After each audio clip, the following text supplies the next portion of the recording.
문재인 대통령이 오늘 7, 8명에 이르는 장관급 인사에 대한 중폭 수준의 개각을 단행할 예정입니다. 법무부 장관에는 조국 전 민정수석이 일찌감치 내정됐고 방송통신위원장에는 한상혁 변호사, 주미대사에는 이수혁 민주당 의원이 유력합니다. 한국에 대한 아베 내각의 부당한 경제보복 철회와 정권 퇴진을 요구하고 역사 왜곡에 항의하는 일본 시민들의 집회와 기자회견이 잇따르고 있습니다. 이번엔 노 아베가 적힌 푯말과 소녀상 사진을 든 시민들이 총리 집무실 앞에 모여서 목소리를 높였습니다. 일본의 국제예술제 아이치 트리엔날레가 소녀상 전시를 중단한 데 대해 일본 내 단체들이 표현의 자유와 민주주의 부정이라며 잇따라 비판하고 있습니다. 일반 시민 모임에서도 지사에게 기획 전 재개 요청문을 보냈습니다. 강제동원 재판에 개입한 혐의 등으로 기소된 양승태 전 대법원장 재판에서 일본 전범기업들이 대리한 김앤장의 내부 문건이 무더기로 공개됐습니다. 강제동원 소송 판결을 뒤집기 위해 김앤장이 박근혜 청와대, 외교부, 대법원과 접촉하면서 전방위로 움직인 구체적인 정황이 드러났습니다. 트럼프 미국 대통령이 협상을 시작하지도 않은 방위비 분담금을 한국이 크게 올리기로 했다고 언급한 건 내년 재선, 다른 나라와의 협상 등을 고려해 압박 카드를 미리 꺼내든 것으로 보입니다. 미 국무부가 트럼프 대통령의 증액 요구 입장을 재확인했는데 그만큼 협상은 더 어려워질 것으로 보입니다. 전국이 폭염특보 속에 오늘 낮 기온은 서울, 강릉, 대구가 35도, 광주 34도로 어제와 비슷하고 중부지방은 어제보다 2, 3도가량 높겠습니다. 내륙 곳곳에 돌풍과 벼락을 동반한 강한 송하기가 내릴 것으로 보입니다. 굿모닝 YTN 2부 이어갑니다. 문재인 대통령이 오늘 7, 8명에 이르는 장관급 인사들에 대한 중폭 수준의 개각을 단행할 예정입니다. 법무부 장관에는 조국 전 민정수석이 내정된 가운데 방통위원장에는 한상혁 변호사, 주미대사에는 이수혁 민주당 의원이 유력합니다. 신호 기자가 보도합니다. 문재인 대통령이 오늘 주미대사를 포함해 장관급 7, 8명을 바꾸는 중폭 수준의 개각을 단행할 것으로 보입니다. 법무부 장관에는 조국 전 청와대 민정수석이 일찌감치 내정됐습니다. 유임 가능성이 높았던 과학기술정보통신부 장관 후보에는 반도체와 인공지능 전문가인 최기영 서울대 공대 교수가 급부상했습니다. 총선 출마를 위해 교체되는 농림축산식품부 장관과 여성가족부 장관 후임에는 김현수 전 농림부 차관과 홍미영 전 인천 부평구청장이 거론됩니다. 방송통신위원장에는 당초 유력했던 표한수 시사인 대표보다 민주언론시민연합 공동대표였던 한상혁 변호사 발탁 가능성이 더 높아진 것으로 관측됩니다. 금융위원장 후보로는 은성수 수출입은행장이, 공석인 공정거래위원장에는 조성욱 서울대 교수가 유력합니다. 역시 장관급 인사인 피우진 보훈처장도 교체 대상인 것으로 알려졌습니다. 조윤재 주미대사의 후임에는 더불어민주당 이수혁 의원이 임명될 것으로 전해졌습니다. 이번 개각은 지난 3월 8일 개각 이후 154일 만이고 5명 이상을 동시에 교체하는 것은 현 정부 들어 3번째입니다. 청와대는 9월 정기국회 전에 청문회를 거쳐 새 내각의 진용을 꾸린다는 목표를 가지고 있습니다. 올해 말에 이낙연 국무총리와 유은혜 교육부 총리, 김현미 국토부 장관, 강경화 외교부 장관까지 총선 자원을 총동원하는 추가 개각도 예상됩니다. YTN 신호입니다. 애초 주미대사에 거론됐던 문정인 통일외교 안보특보가 대사직을 고사한 것으로 확인됐습니다. 문 특보는 YTN과의 통화에서 개인적인 사유로 자신이 주미대사직을 고사했다고 밝히면서 구체적인 이유에 대해서는 말을 아꼈습니다. 이와 관련해 정치권 안팎에서는 한국당을 포함한 보수야당에서 문 특보의 임명을 거세게 반대한 것과 무관하지 않을 거라는 관측도 나오고 있습니다.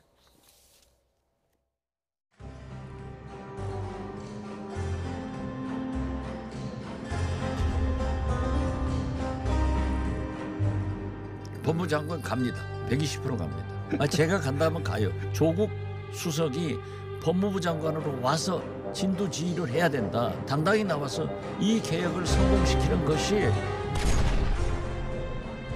남이 하면 퀄리티에 쏘고 자기가 하면 안가주망 내로남불의 대표 주자 민정수석하면서 자신의 직분을 망각한 페이스북 정치로 국회를 모욕하고 문 대통령의 조국 사랑을 재확인하는 것 외에 아무런 의미도 찾을 수 없는 하나만한 개각이 될 것입니다.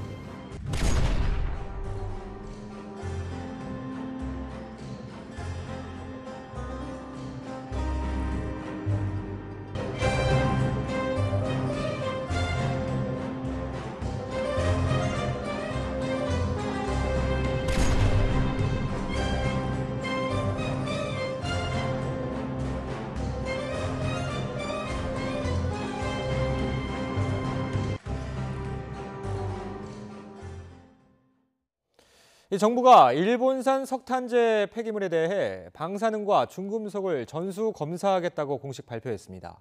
일본의 경제 보복에 대한 사실상 첫 대응 조치로 해석됩니다. 임수곤 기자가 보도합니다.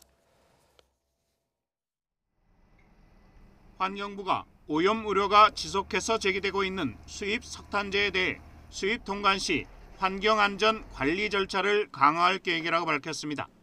환경부는 수입 폐기물에 대한 안전관리 강화 차원이라고 밝혔지만 사실상 일본 경제 보복에 대한 맞대응으로 해석됩니다. 정부는 앞서 일본이 한국을 백색 국가에서 제외한다고 밝히자 맞대응 방안으로 폐기물 관리 강화를 꺼낸 바 있습니다. 국민들의 안전과 관련된 사항은 관광, 식품, 폐기물 등의 분야부터 안전 조치를 강화해 나갈 계획입니다. 현재 석탄재를 수입하려는 경우 신고 때 공인기관에 방사능 검사 성적서와 중금속 성분 분석서를 제출해야 합니다. 환경부는 그동안 분기별 1회 성적서와 분석서의 진위를 점검해왔으나 앞으로는 통관되는 모든 건을 조사해 문제가 발견된 경우 상응한 조처를 할 계획이라고 밝혔습니다. 또 통관 때마다 방사선량을 측정하거나 시료를 채취해 전문 검사기관에 검사를 의뢰할 계획입니다. 석탄재 폐기물의 수입은 연간 400건에 이르고 있습니다. 국내 시멘트 공장들은 일본 화력발전소에서 배출된 석탄재를 수입해 시멘트 원료로 사용하고 있습니다. 관세청 자료에 따르면 2009년부터 올해 상반기까지 10년간 수입된 석탄재 폐기물은 모두 1,182만 톤으로 일본산이 대부분을 차지하고 있습니다. 환경부는 이번 조치로 국내 산업에 피해가 갈 수 있다는 우려에 대해서는 국내에서 매립돼 재활용되지 않는 석탄재를 활용하는 방안, 석탄재 대체재 발굴 등을 추진하겠다고 밝혔습니다. YTN 임수근입니다. 일본 제품 불매 운동이 이어지자 애국 마케팅이 번지고 있습니다. 분야도 다양합니다. 백종규 기자가 현장 취재했습니다. 한 문구업체 매장에 알록달록 다양한 색의 펜들이 전시돼 있습니다. 무궁화와 태극 무늬가 새겨진 펜 제품인데 하루 만에 1차 예약 물량 7,000세트가 완판될 정도로 인기를 끌고 있습니다. 우리나라 역사를 기억하자는 취지로 시작하게 되었습니다. 태극 무늬와 무궁화 무늬를 적용해서 한정판으로 제작하여 소장 가치를 더했습니다. 이 프랜차이즈 떡집 역시 광복절을 앞두고 특별한 제품을 선보였습니다. 떡에 태극 모양을 새겨 우리 역사를 다시 한번 생각하고 애국심을 갖자는 의미를 담았습니다. 이처럼 일본의 경제 침략으로 촉발된 반일 정서로 일본 불매 운동이 국산 제품 사용하기 운동으로 이어지면서 애국 마케팅이 화두로 급부상하고 있습니다. 역사 알리기 애국 캠페인을 진행을 하고 있었는데 최근에 발생했던 일본 경제 보복과 연관해서 고객님들로부터 좋은 반응을 얻고 있는 것 같습니다. 유통업계에서는 일본의 경제 보복이라는 특수 상황을 맞아 이처럼 제품에 태극기를 그려넣는 등 어느 때보다 활발하게 광복절 맞이 행사를 진행하고 있습니다. 금융사들도 애국 마케팅에 동참했습니다. 우리은행은 민족 자본으로 설립된 은행이라는 점을 강조하며 광복절 특판 상품을 출시했고 KB국민은행도 광복절에 서울시와 함께 3.1 독립선언 광장 준공식을 열 계획입니다. 애국 마케팅은 업계 전반으로 확산할 것으로 보입니다. 여기에 탑승하지 않으면 소외될 거라는 그런 두려움이 생기기 때문에 그런 밴드웨건 효과를 통해서 아주 모든 업체들, 모든 업종에서 이번에 아마 애국심 마케팅의 총체판이 되지 않나 이런 생각합니다. 한쪽에서는 애국 마케팅에 열을 올리는 사이 세븐일레븐과 다이소, 쿠팡 등은 이른바 일본색 지우기로 소비자들의 오해를 풀기 위해 진땀을 흘리는 정반대의 풍경이 연출되고 있습니다. YTN 백종규입니다. 일본 아베 내각을 겨냥한 일본 시민들의 반대 목소리가 커지고 있습니다. 부당한 보복을 철회하라는 시민들의 집회와 기자회견이 잇따랐습니다. 도쿄에서 황보현 특파원이 전해왔습니다. 한국에 대한 경제 보복을 진두지휘하는 아베 총리 집무실 앞에 일본의 양심 있는 시민들이 모여들었습니다. 노 아베가 적힌 편말과 얼마 전부터 일본 미술관에서 수모를 당하고 있는 소녀상 사진을 들고 있습니다. 총리 관저 부근에 있는 지하철역입니다. 집회를 위해 모인 시민들이 이렇게 총리 관저 앞에 있는 교차로까지 100여 미터나 길게 늘어서 있습니다. 아베 내각의 앞뒤 안 가리는 한국 때리기에 항의하는 일본 시민들이 수백 명이나 모인 겁니다. 아베政権が今行っていることに対しては強い憤りを持って 참가자들은 반도체 소재 수출 규제와 화이트리스트 배제는 징용 배상 판결에 반발한 명백한 보복이라고 규정했습니다. 日本企業に対して賠償を命じた判決、これをですね、韓国政府がいつまでもですね、これを尊重するんだと、日本政府の思うような対応しないということに対する報復だと。 한국을 향한 보복 조치는 결국 일본 경제에도 악영향을 미칠 것이라는 우려의 목소리도 나왔습니다. どっちもハッピーじゃないと思いますよ。日本企業も。日本企業もそうだと思います。日本だけが得するわけでは全くないですからね。또 아베 일강의 독주를 이어가고 있는 정권이 촛불혁명을 통해 이룩한 한국의 민주주의 개혁에 위기감을 느낀 것도 최근 한국 때리기의 배경으로 지목했습니다. 집회에 앞서 일본 시민단체들은 공동 기자회견을 열고 역사에 대한 진심 어린 반성이 없는 아베 정권 퇴진을 위해 연대해 나가기로 뜻을 모았습니다.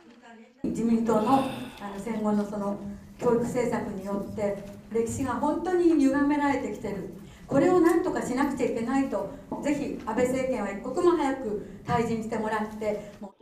지난 일요일에는 도쿄 신주쿠 번화가에서 시민들이 자발적으로 모여 아베 정권을 규탄하기도 했습니다. 한국에 대한 터무니없는 아베 정권의 보복이 멈추지 않고 있는 가운데 이에 반대하는 일본 내부의 목소리도 점점 더 커지고 있습니다. 도쿄에서 YTN 황보현입니다. 평화의 소녀상 전시가 중단된 것과 관련해서도 일본 단체들이 비판의 목소리를 쏟아내고 있습니다. 전시회가 열린 나고야시에선 시민들이 전시 재개를 촉구하는 요청문을 제출했습니다. 이종수 기자가 보도합니다. 일본 미술평론가 연맹이 일본의 국제예술제 아이치 트리엔날레의 위안부 평화의 소녀상 전시 중단은 표현의 자유라는 민주주의의 기본 이념이 근본부터 부정된 것이라고 비판했습니다. 일본 미술가 평론연맹은 표현 활동이 폭력과 협박으로 억압되는 일이 있어서는 안 된다며 전시 재개를 촉구했습니다. NHK에 따르면 일본 소비자연맹도 성명을 내고 전시 중단에 대해 대단히 유감이고 분한 일이라고 비판했습니다. 그러면서 이번 일은 시민의 알 권리를 침해하고 자유롭게 살 권리를 매장하는 것이라며 전시 재개를 마음으로부터 요구한다고 강조했습니다. 전시회가 열린 아이치 예술문화센터가 있는 나고야시에선 시민들의 모임이 전시 중단을 지시한 아이치현 지사에게 기획 전 재개를 촉구하는 요청문을 제출했습니다. 위안부 평화의 소녀상 전시 중단이 일본 미술계뿐 아니라 소비자와 시민들에게 표현의 자유를 억압하는 사회 분위기에 대한 경각심을 일깨운 것으로 보입니다. 본인들도 이런 사회에 살았었나 하고 이번에 다시금 알게 되는 것 같습니다. 이와 함께 일본 시민들 사이에서는 전시회 중단을 계기로 미니어처 소녀상을 촬영한 소박한 일상의 사진을 SNS에 공유하는 운동이 확산하고 있습니다. 일본 우익의 공격에 대한 안전을 이유로 전시를 취소했다 일본 우익의 전시 중단 요구 행위는 검열이고 위헌이라고 비판하고 나선 오무라 히데아키 아이치현 지사가 본물 터지듯한 전시 재개 촉구에 어떤 입장을 내놓을지 주목됩니다. YTN 이종수입니다. 네, 연일 펄펄 끓는 무더위가 계승입니다. 어제부터 서울 등 전국 대부분 지역에는 폭염 경보로 특보가 강화되는데요. 오늘 서울과 대구의 낮 기온이 35도까지 올라서 어제보다 더 덥겠습니다. 이렇게 기온이 크게 오르면서 대기가 불안정해지는 내륙 지역에는 오후 한때 소나기가 예상되니까요. 계곡이나 하천물이 갑자기 불어날 수 있는 만큼 야영객들은 안전사고에도 주의를 하시기 바랍니다. 밤사이 많은 지역에서 열대야가 나타났습니다. 제주의 최저기온이 27.7도, 강릉 26.6도로 열대야 기준인 25도를 웃돌고 있습니다. 낮에는 구름 사이로 볕이 내리쬐면서 기온이 35도 안팎까지 오르겠는데요. 합천 36도, 강릉과 대전 35도, 부산 33도로 어제보다 1, 2도가량 더 높겠습니다.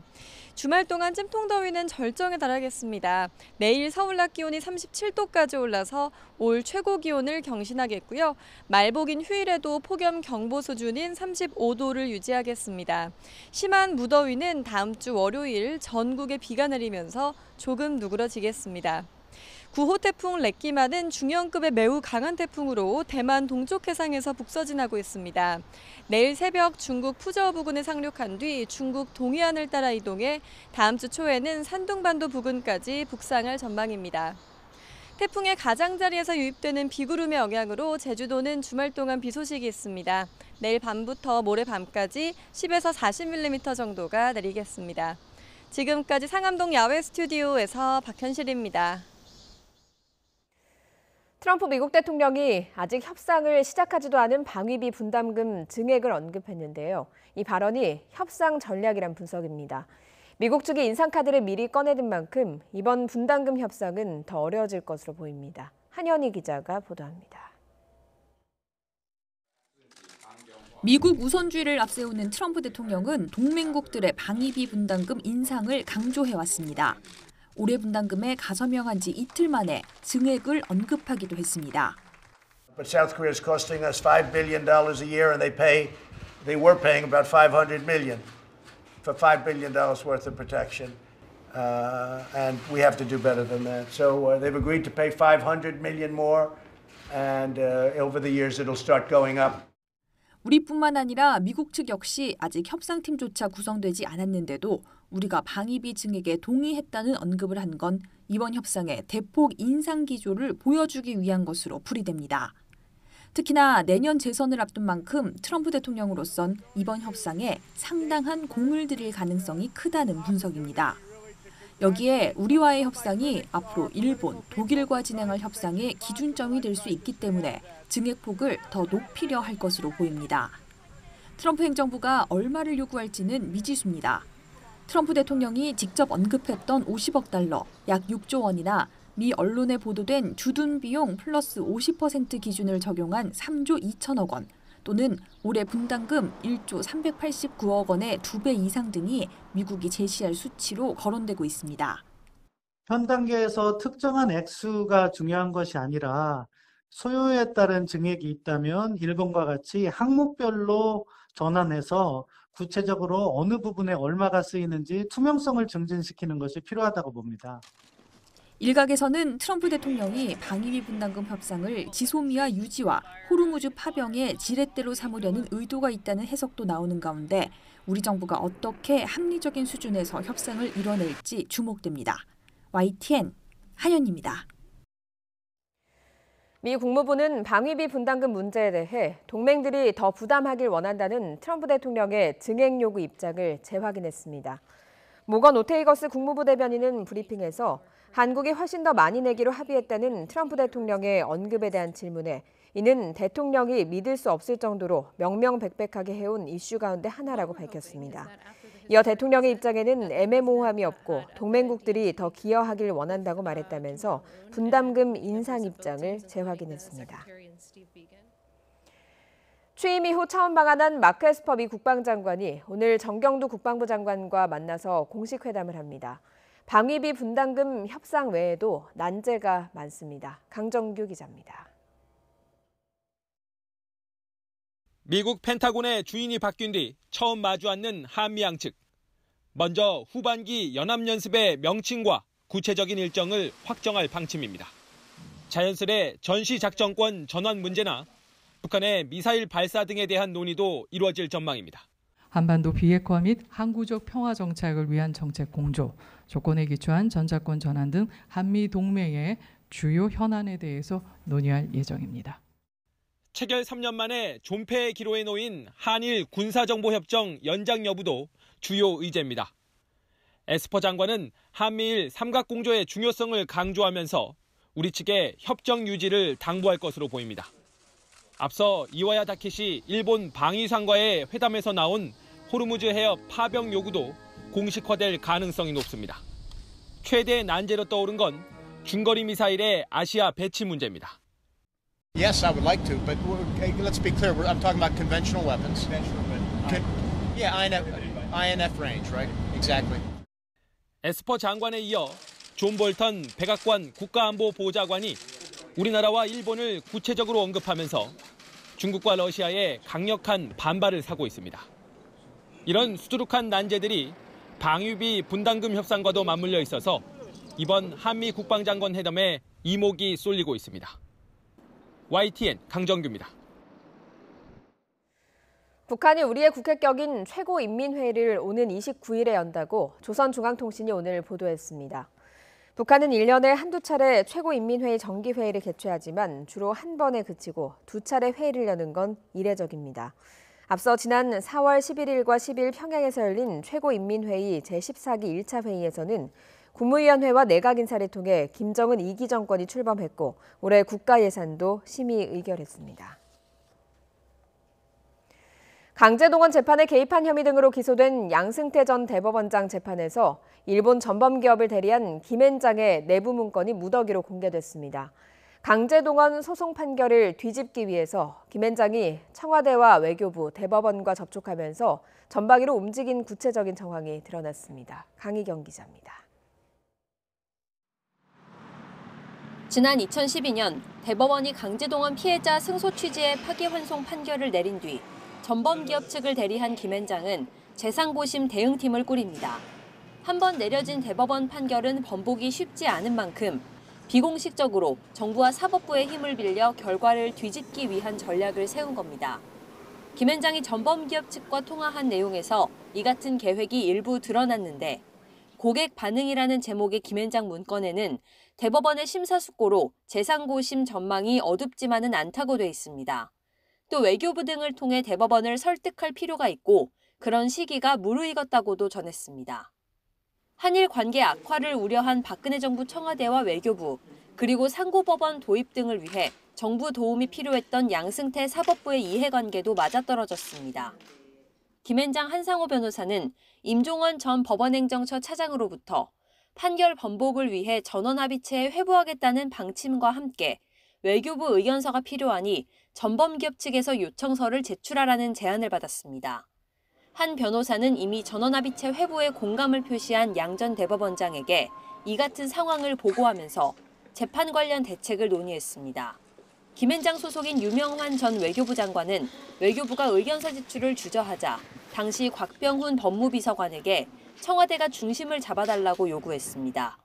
또 당시 조태열 외교부 이차관을 만나서는 일본어를 써가며 대법원과의 의사소통이 원활한지 확인하기도 했습니다.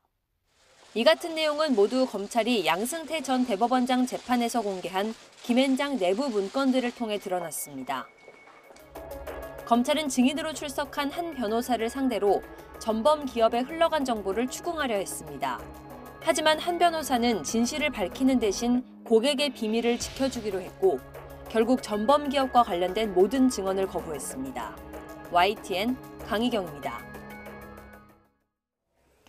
세계적인 축구 스타 호날두의 노쇼 사태와 관련해서 경찰이 경기 주최사 등을 압수수색했습니다. 확보한 계약서 등 관련 서류 분석이 끝나는 대로 주최사인 더 페스타의 대표를 소환할 것으로 보입니다. 이영원 기자입니다. 서울 세곡동에 있는 건물 밖으로 상자가 잇따라 나옵니다. 호날두 노쇼 고발 사건을 수사 중인 경찰이 압수수색을 벌인 겁니다. 대상은 호날두 소속팀인 유벤투스와 팀 K리그의 친선전을 주최한 더 페스타 사무실과 서버 관리 업체 등 모두 3곳입니다. 3시간 넘게 진행된 압수수색에서 경찰은 유벤투스와의 계약서 등 경기 관련 문건을 확보했습니다. 유의미한 자료 확보하셨나요? 혹시 뭐 증거인멸 정황 같은 거 포착하신 거 있으세요? 이번 수사의 핵심은 주최 측이 호날두가 출전하지 않는다는 사실을 사전에 알았는지에 있습니다. 축구 팬들이 호날두 출전 광고를 보고 비싼 표를 구매한 만큼 더 페스타가 노쇼 사태를 예견했다면 사기 혐의가 적용될 가능성이 큽니다. 호날두 선수는 일정상 경기에 뛰지 못할 것이라는 걸 예상할 수 있었음에도 불구하고 표 판매를 강행했다면 로빈장 대표 측은 사기죄에 해당할 여지가 굉장히 높아집니다. 더 페스타 측은 유벤투스와 체결한 계약에 호날두 45분 출전 조항이 있었다며 사기 광고가 아니라는 입장입니다. 이에 경찰은 압수수색을 통해 확보한 문건을 분석해 더 페스타 측 주장이 사실인지를 확인할 예정입니다. 또 이미 출국 금지한 더 페스타 로빈장 대표를 조만간 불러 조사하는 등 수사의 속도를 낼 방침입니다. YTN 이영훈입니다.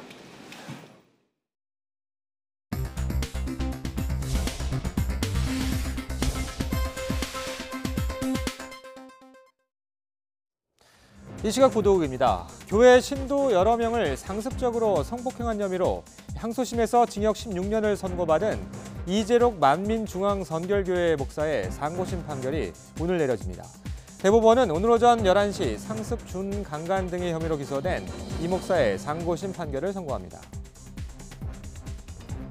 성접대 제공 혐의로 입건된 양현석 전 YG 엔터테인먼트 대표가 원정 도박 혐의로 경찰 내사를 받는 것으로 확인됐습니다. 서울경찰청 지능범죄수사대는 경찰청으로부터 양 전 대표가 해외에서 도박을 했다는 첩보를 건네받아 사실관계를 확인하고 있다고 밝혔습니다. 삼성전자가 갤럭시 노트 10과 노트 10 플러스의 국내 사전 판매를 오늘부터 오는 19일까지 진행합니다. 이동통신업계는 갤럭시 노트 10 시리즈의 사전 예약 판매에 이어 정식 출시는 오는 23일부터 시작한다고 밝혔습니다. 어제 새벽 1시 10분쯤 경기도 시흥시 시야공단에 있는 폐공장에서 염산이 유출돼 소방당국이 오늘까지 방제 작업을 벌였습니다.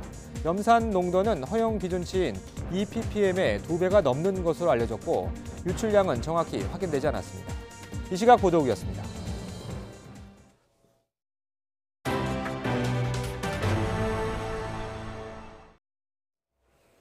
경기 안성 물류창고 화재 현장에서 누구보다 먼저 뛰어들었다가 순직한 고 서건호 소방이의 연결식이 거행됐습니다.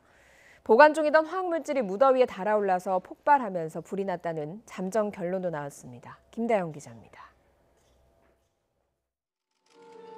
화마를 두려워하지 않았던 고 서건호 소방위. 늠름한 그의 모습은 영정사진으로 남아있을 뿐입니다. 태극기로 덮인 관이 연결식장에 들어오자 유족과 동료들은 참아왔던 눈물을 터뜨립니다. 이제는 형을 자랑스러운 대한민국의 소방관으로 국민 모두의 가슴속에 고이 간직하려 합니다. 고인에겐 1계급 특별 승진이 취소됐고 문재인 대통령은 순직 소방 공무원 유족에겐 이례적으로 조의문을 보내 위로의 뜻을 전했습니다. 연결식은 경기도청장으로 엄수됐습니다. 마지막 순간까지 그는 참된 소방관이었습니다. 소방관 1명이 순직하고 10명이 다친 안성 창고 화재.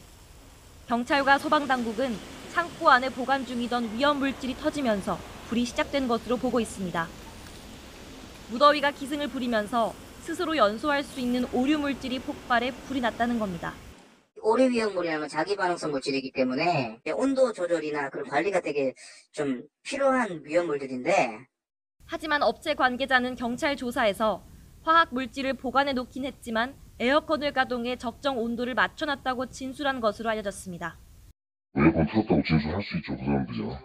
그게 확인이 안 된 얘기잖아요, 지금. 경찰은 조만간 2차 합동 감식을 벌여 화재 원인이 될 만한 다른 위험 요소는 없었는지 등을 조사할 방침입니다. YTN 김다연입니다. 작업자 3명이 숨진 서울 목동 수몰 사고 당시 지자체에서 제대로 된 기상 정보를 확인하지 않은 것으로 YTN 취재 결과 드러났습니다. 서울시와 양천구청은 사고 당일인 지난달 31일 기상청에서 새벽 5시에 발표한 동네별 예상 강우량을 근거로 목동 배수시설 현장에 보강 근무를 지시하지 않았다고 설명했습니다. 당시 동네별 기상 예보에 따르면 서울엔 시간당 5에서 9mm의 적은 비가 내리는 것으로 예상됐지만 기상청은 오전 5시 40분과 6시 40분 서울 지역에 강한 비 예보와 함께 호우특보 가능성을 발표했습니다. 실제로 양천구 일대는 아침 7시부터 시간당 20mm가 넘는 폭우가 쏟아졌지만 서울시와 양천구청은 기상 속보를 제대로 확인하지 않아 수몰 사고의 원인을 제공했다는 비판을 받고 있습니다. 오늘 새벽 대구에 있는 식자재 마트에서 불이 나 큰 피해가 났습니다. 또 여행을 가던 일가족이 탄 승합차가 가로수를 들이받고 풀밭으로 굴러서 2명이 크게 다쳤습니다. 사건 사고 소식 최재민 기자가 종합했습니다. 붉은 화염이 하늘로 치솟습니다. 대구 동구에 있는 식자재 마트에서 난 불입니다. 다행히 인명피해는 없었지만 식자재 용품 대부분이 다 큰 피해가 났습니다. 경찰과 소방당국은 화재 원인과 피해 상황을 파악하고 있습니다. 서울 구로구에 있는 샌드위치 패널로 된 공장 창고에서도 불이 났습니다. 창고가 밀집해 불이 옆 창고로 옮겨 붙으면서 3개동이 탔습니다. 다친 사람은 없었고 1시간여 만에 진화됐습니다. 경부속도로에서 화물차를 들이받은 승용차에 불이 붙었습니다. 20대 승용차 운전자가 다쳤고 승용차는 모두 탔습니다. 경찰은 승용차가 빗길에 미끄러지면서 사고가 난 것으로 보고 있습니다. 승합차가 가로수를 들이받고 풀밭으로 굴렀습니다. 사고 차량에는 일가족 5명이 타고 있었는데 2명이 크게 다쳤습니다. 이들은 전남 여수에서 경남 하동으로 여행을 가던 중이었습니다. 50대 부부가 갯바위에 고립됐다가 해경에 구조됐습니다. 해안가를 돌아다니다가 갑자기 불어난 바닷물에 고립된 것으로 전해졌습니다. 해경은 민물대에는 순식간에 바닷물이 들어찬다며 주의를 당부했습니다. 바다 한가운데 암초에서 해경이 70대 여성을 구조합니다. 조업을 준비하다가 바다에 빠졌지만 다행히 헤엄을 칠 수 있어 암초에 오른 겁니다. 1시간 반 만에 구조된 여성은 건강에는 이상이 없는 것으로 알려졌습니다. YTN 최재민입니다. 천주교로 개종한 이란 소년 김민혁 군은 지난해 중학교 친구들의 국민청원에 힘입어 종교적 난민으로 인정받아서 화제가 됐습니다. 하지만 함께 개종한 아버지는 끝내 난민 자격을 얻지 못했습니다. 인도적 차원에서 1년간 체류가 허가되긴 했지만 김 군이 성인이 된 뒤에도 아버지와 함께할 수 있을지는 장담할 수 없게 됐습니다. 박기환 기자입니다. 지난 2010년 7살 때 아버지를 따라 한국으로 와 천주교로 개종한 이란 소년 김민혁 군. 지난해 학교 친구들의 국민청원으로 난민 자격을 얻은 뒤 친구들과 함께 아버지의 난민 신청 결과를 손꼽아 기다렸습니다. 민혁이 잘 된 것처럼 민혁이 아버지도 잘 될 거라 믿으니까 저는 결과만 잘 나오길 빌겠습니다.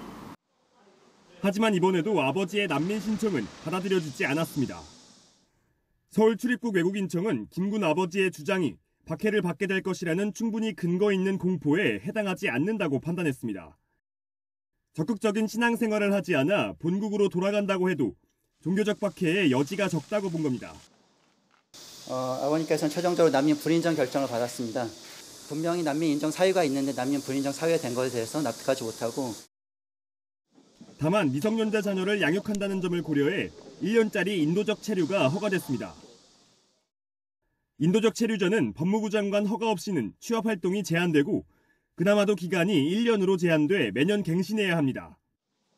그나마도 김 군이 미성년자임을 단서로 체류 허가를 내준 만큼 김 군이 성인이 되면 아버지와 헤어져야 할 수도 있습니다. 사실 저보다 아버지가 더 적극적으로 나가셨고 더 많은 활동을 하셨었거든요.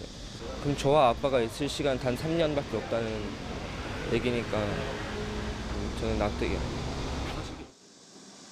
김 군과 아버지는 법무부에 이의 신청을 제기하고 받아들여지지 않을 경우 법정 소송도 다시 진행할 계획입니다. YTN 박기환입니다. 서울 동대문 시장에서 유통되는 옷 수십억 원어치를 중국에 밀수출해온 조직이 세관에 적발됐습니다. 중국산 옷을 한국산으로 둔갑하는 이른바 라벨 가릴 수법도 동원했는데요. 중국 소비자들은 자국에서 수출한 옷을 한국산인 줄 알고 비싼 값에 다시 샀습니다. 이하린 기자가 취재했습니다. 서울 동대문구에 있는 한 사무실. 직원 20여 명이 모여 앉아 옷 속에 붙어있는 라벨을 조심스럽게 잘라냅니다. 메이드 인 차이나, 즉 중국산임을 숨기기 위한 이른바 라벨 가리입니다. 중국인 29살 A씨 등이 인터넷 쇼핑몰을 통해 주문을 받은 뒤 서울 동대문 시장에서 옷을 구매해 중국 소비자에게 판매한 건데 구입한 옷이 중국산이면 이런 수법을 이용해 한국산으로 위장했습니다. 중국으로 보낼 땐 상품 가치가 없는 일반 소포처럼 포장해 세관 신고 없이 밀수출하는 방법을 사용했습니다. A씨 등이 밀수출하려다가 압수당한 옷입니다. 지난 2017년 9월부터 올해 1월까지 몰래 팔아온 옷은 46만 벌, 판매가가 54억 원에 이릅니다. 하지만 옷의 원가는 12억 원에 불과하고 밀수출로 인해 아낀 통관 비용 등이 2억이 넘는다는 점을 고려할 때 이번 판매로 얻은 수익은 수십억 원 규모로 추정됩니다. 일부 중국 소비자는 자국에서 생산돼 한국으로 수출된 옷을 한국산 제품인 줄 알고 훨씬 비싼 가격에 사게 된 겁니다.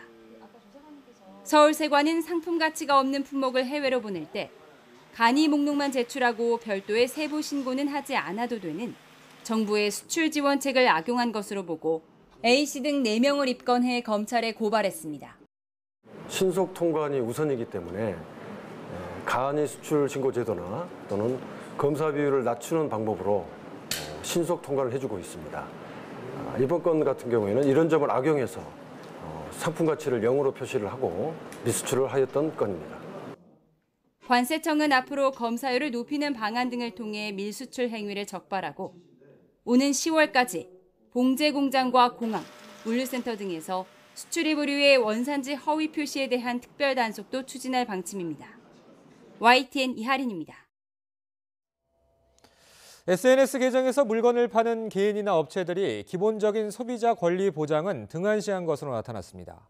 SNS 마켓 400여 개를 조사했더니 제대로 된 환불 규정을 지킨 곳은 단 한 곳에 불과했습니다. 김평정 기자가 취재했습니다. SNS에서 인기 얻은 인물을 내세워 한때 연매출 1,700억 규모로 급성장했던 쇼핑몰 인블리. 하지만 이른바 곰팡이 호박죽 사태 때 환불 거부에다 항의 댓글까지 차단해 논란을 키웠습니다. 이런 문제가 불거진 뒤 다른 SNS 마켓도 조사해봤더니 제대로 된 환불 규정을 운영하는 곳은 거의 없는 것으로 나타났습니다. 한국소비자원이 네이버 블로그와 카카오 스토리, 인스타그램 등 6개 SNS 플랫폼에서 상품 거래가 이루어지는 411개 계정을 조사한 결과 전자상거래법에 나온 계약 철회 규정을 준수하는 데는 단 한 곳밖에 없었습니다. 나머지 410곳은 주문 제작이나 공동구매라는 점을 들어 주문 취소를 못하게 하거나 취소 기한을 법에서 정한 7일보다 짧게 정한 사례가 많았습니다. 도저히 기다릴 수가 없어서 취소하겠다고 하고 소비자 보호원에 고발하겠다. 너무한 거 아니냐 이거는. 그렇게 했더니 죄송하다고는 하는데 그러고도 환불까지 한 달 가까이 걸렸던 것 같아요. 최근 3년 동안 소비자원에 접수된 SNS 마켓 관련 신고에서 피해 품목은 옷과 가방 등이 87%로 대다수를 차지했습니다. 흰색 옷이라고 해서 환불을 거부하는 부분은 사실은 법에서 허용하는 부분이 아니에요. 법에서는 당연히 소비자의 단순 변심에 의해서도 청약 철회가 가능하도록 되어 있습니다. 소비자원은 SNS 마켓이 사업자 정보와 환불 관련 규정을 제대로 고지하고 있는지 꼭 확인해야 한다고 당부했습니다. YTN 김평정입니다.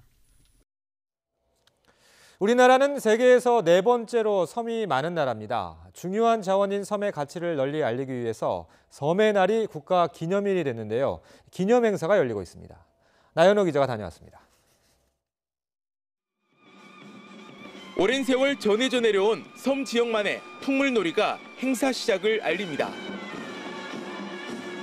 전시관에서는 미래의 성장 동력으로서 섬 가치를 알 수 있습니다.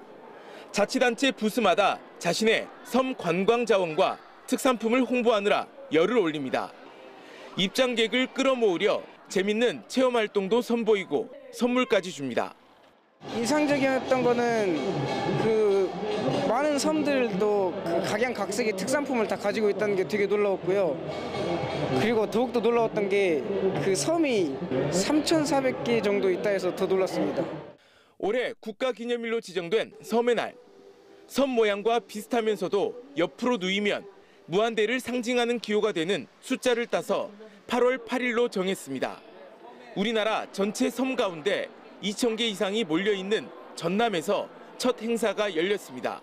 그동안 섬 오면은 소외됐고 낙도라는 이미지가 굉장히 강했습니다만은 앞으로는 우리가 그 섬의 접근성이라든가 섬의 전통, 섬의 문화를 보존해서 모두가 살고 싶고 찾고 싶고 가고 싶은 섬을 가꾸어서 저희들이 미래 성장 산업으로 만남이 있는 섬, 미래를 여는 섬이라는 주제로 열리는 제1회 섬의 날 기념 대한민국 섬 페스티벌은 오는 10일까지 계속됩니다.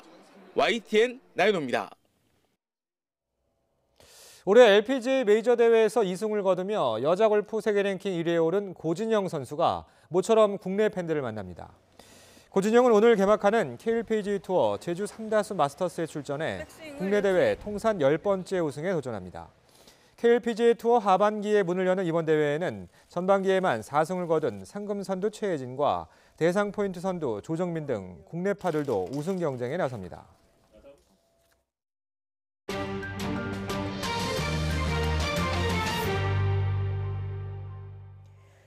중국과 무역 전쟁에 환율 전쟁까지 벌이고 있는 트럼프 미국 대통령이 대내외적으로 압박을 이어가고 있습니다. 특히 미 중앙은행인 연방준비제도에 대해서 달러 강세 때문에 제조업체가 힘들다며 연일 금리를 더 내리라고 요구하고 있습니다. 워싱턴 강태욱 특파원입니다. 연일 연방준비제도를 압박하고 있는 트럼프 미국 대통령이 미국 제조업체를 검명하고 나섰습니다.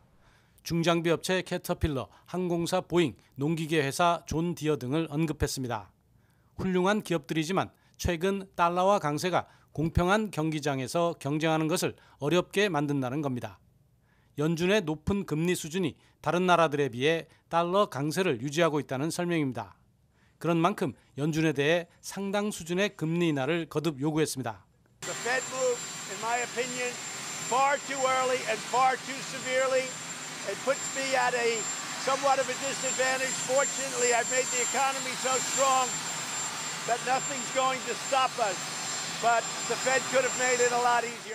트럼프 대통령은 하루 전에도 연준이 너무 거만해, 너무 빨리 행동하고 너무 많이 긴축한 실수를 인정하지 않는다고 꼬집었습니다. 또 앞서 지난 5일에도 환율 조작국 중국보다 연준이 더 문제라고 비난했습니다. 이 같은 트럼프 대통령을 겨냥해 벤 버냉키, 제닛 옐런 등 전 연준 의장 4명이 이례적으로 연준의 독립성을 촉구했습니다. 강한 달러는 미국산 수출품의 값을 비싸게 만드는 효과가 있습니다. 가격 경쟁력에서 자국 기업을 유리하게 만들려는 트럼프 대통령의 집요함 앞에 중앙은행의 독립성은 고려 대상이 아닌 듯 보입니다. 워싱턴에서 YTN 강태욱입니다. 중국 히토류 업계는 중국 정부의 히토류 무기화 전략을 공개적으로 지지하고 나섰습니다. 미국에 대한 보복에 시동을 건 셈입니다. 이동우 기자가 보도합니다. 미중 무역 갈등이 고조되는 가운데 중국 히토류 업계가 자국 정부의 히토류 무기화 전략을 공식 지지했습니다. 미국이 중국을 환율 조작국으로 지정하고 다음 달부터 중국산 제품 3천억 달러어치에 대한 관세 부과 계획을 밝히자 이에 대한 보복 성격입니다. 중국 히토류 산업협회는 성명을 통해 우리의 산업 지배력을 미국과 무역 전쟁에서 무기로 쓸 준비가 돼 있다며 미국 정부의 관세 부과에 대한 중국 정부의 맞대응을 결연히 지지한다고 밝혔습니다. 이 협회는 우리는 어떠한 관세 부과도 소비자에게 전가할 것이라며 미국 소비자들은 미국 정부가 중국에 부과한 관세 부담을 짊어져야 할 것이라고 선언했습니다. 중국 정부가 미국의 관세 부과에 맞서 히토류 카드를 사용할 것을 시사한 적은 있지만 관련 협회가 노골적으로 히토류 무기화를 선언한 것은 이번이 처음입니다.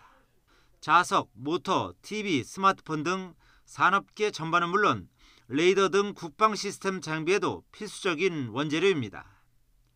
중국은 세계 히토류 생산의 80% 이상을 차지하고 있으며 미국도 대부분의 히토류 수입을 중국에 의존합니다.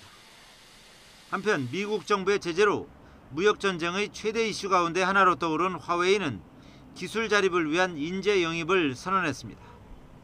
화웨이는 당신이 만일 최고 중에 최고이며 과학의 한계선을 허물고 싶다면 우리는 당신을 원한다며 우리는 당신 동료 임금의 5배 등 세계 최고 수준의 환경을 제공하겠다고 공고했습니다.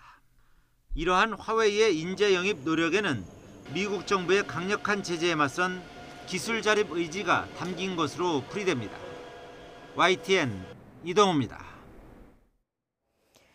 미 국무부는 최근 홍콩 시위 주도자들과 미국 영사가 만나는 장면이 포착된 사진이 중국 언론에 공개된 것과 관련해서 중국을 겨냥해 폭력배 정권이라고 맹비난했습니다. 모건 오테이거스 국무부 대변인은 현지 시각 8일 브리핑에서 미국 외교관의 개인정보와 사진, 자녀의 이름이 누설되는 것은 정상적 항의라고 생각하지 않는다고 밝혔습니다. 앞서 중국 매체들은 2014년 홍콩 민주화 요구 시위인 우산혁명의 선두에 섰던 조슈아 윙 등 야당 지도부와 홍콩대학 학생회 관계자들이 지난 6일 홍콩의 한 호텔 로비에서 주 홍콩 미국 총영사관 주요 책임자를 만났다고 사진과 함께 보도했습니다. 홍콩에서 레이저 포인터를 산 대학생이 공격용 무기 소지 혐의로 체포되자 이에 항의하는 시민들이 레이저 시위를 벌였습니다. 어제 홍콩 사우스차이나 모닝포스트 등에 따르면 전날 밤 홍콩 칭사추이 지역에 있는 홍콩 우주박물관에는 각자 손에 레이저 포인터를 든 1000여 명의 시민들이 모여들었습니다. 이들은 손에 든 레이저 포인터로 박물관 앞에 있는 커다란 돔에 빛을 쏘아대면서 광복 홍콩, 레이저 포인터 혁명 등의 구호를 외쳤습니다. 가을절기 입추가 지났는데도 무더위의 기세가 꺾일 줄을 모릅니다. 밤사이에도 서울 등 대도시와 해안을 중심으로 열대야가 이어졌습니다. 밤사이 최저기온 강릉과 부산이 26.6도, 서울 26도로 열대야 기준인 25도를 웃돌았습니다. 낮은 어제보다 심한 무더위가 기승을 부리겠습니다. 어제부터 서울을 비롯한 전국에 폭염특보가 확대돼 있는데요. 오늘 김해의 낮 기온은 36도, 강릉과 서울, 대전 모두 폭염 경보 기준인 35도까지 올라 어제보다 1, 2도가량 높겠습니다. 오늘도 이렇게 기온이 오르면 대기가 불안정해져서 소나기가 오겠습니다. 오후에 중부와 남부 내륙 지역에 천둥과 번개를 동반해서 5에서 최고 50mm의 소나기가 오겠습니다. 나오실 때 우산 하나 준비를 하셔야겠습니다. 9호 태풍 렉기마는 중국 해안을 따라 이동할 것으로 보입니다. 현재 렉기마는 매우 강한 중형 태풍의 세력을 유지한 채 대만 동쪽 해상에서 올라오고 있는 모습인데요. 내일 중국 상해를 통과해서 다음 주 월요일엔 중국 산둥 반도까지 북상을 하겠습니다. 태풍에 동반된 비구름의 일부가 유입되면서 주말 저녁부터 일요일까지 제주도에 비가 오겠고요. 월요일엔 전국에 한 차례 비가 내릴 것으로 보입니다. 또 주말에는 서울 낮 기온이 37도까지 오르면서 무더위가 절정에 달하겠고요. 경기와 영서 지역에 한때 소나기가 내릴 전망입니다. 날씨 정보였습니다.